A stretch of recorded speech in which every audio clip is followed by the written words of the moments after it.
আসসালামু আলাইকুম, কেমন আছেন সবাই? আশা করি সকলে অনেক ভালো আছেন। আল্লাহর অশেষ রহমতে আমিও অনেক ভালো আছি। তো আমরা নাইট ডিউটি করতে করতে সকলে সিদ্ধান্ত নিলাম যে ডিউটি শেষ করে সকালে ঘুরতে যাব। আমরা বেরিয়ে পড়লাম বেলা জমল যাওয়ার উদ্দেশ্যে। দেখতে দেখতে চলে আসলাম আমরা বেলা জমলের সামনে। সবাই একসাথে ঘুরতে যাওয়ার মজাটাই আলাদা। যাই হোক, আমরা এখন ভিতরে ঢুকবো। আর বেলা জমলের ভিতরে যে পরিবেশ, এক কথায় অসাধারণ। যাই হোক, আপনারা দেখতে থাকুন। এখানে পরিবেশটা অনেক সুন্দর, তবে রাত্রে গেলে আরও সুন্দর লাগতো বা আরও অনেক ভালো লাগতো রাতের বেলা। তো যাই হোক, ভালোভাবে ভিডিও করতে পারলাম না ফ্যামিলি থাকার কারণে। ফ্যামিলি থাকলে এখানে ভিডিও করতে দেয় না, সাধারণত কোনো কাতারিয়ান কোনো ফ্যামিলি থাকলে ভিডিও করতে দেয় না, এই জন্য ভিডিও করতে পারিনি। তো যাই হোক, আমরা বেলা জমলের মধ্যে মোটামুটি ঘোরাঘুরি শেষ করলাম।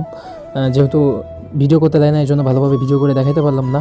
তারপর আমরা পার্কে চলে আসলাম। পার্কে এসে এই যে কত বড় বড় মাছ, এইখানে যদি একটা খবুজ দেওয়া হয়, একটা খবুজ দিলে মাছ সব মাছ এক জায়গায় হয়ে যায়, এটা দেখতে অনেক সুন্দর লাগে। তবে যেহেতু আমরা খবুজ নিয়ে যেতে ভুলে গেছিলাম, এই জন্য আর কি দিতে পারি না এই সময়। এই পার্কের মধ্যে রাত্রে আসলেই অনেক সুন্দর ভিউ পাওয়া যায়। তারপর আমরা সবাই মিলে সামনের দিকে আগাতে থাকলাম। তারপর আমাদের বড় ভাই যারা নতুন কাতারে আসবে তাদের উদ্দেশ্যে কিছু কথা বলতেছিল। আর আপনার কি অবস্থা এটা কোন ইলা ফুটোসে কাজ করেছে অনেক জায়গা থেকে রাতে অনুভূতিটা লোক এখানে নতুন যারা আসছে তাদের অ্যাডভার্টাইজ মানে যত তাড়াতাড়ি সম্ভব দেশে জানতে। তো যাই হোক, আজকে ভিডিও এই পর্যন্তই। সকলে আমার জন্য দোয়া করবেন যেন আমি জীবনে ভালো কিছু করতে পারি। তো সকলে ভালো থাকবেন, সুস্থ থাকবেন। আল্লাহ হাফেজ।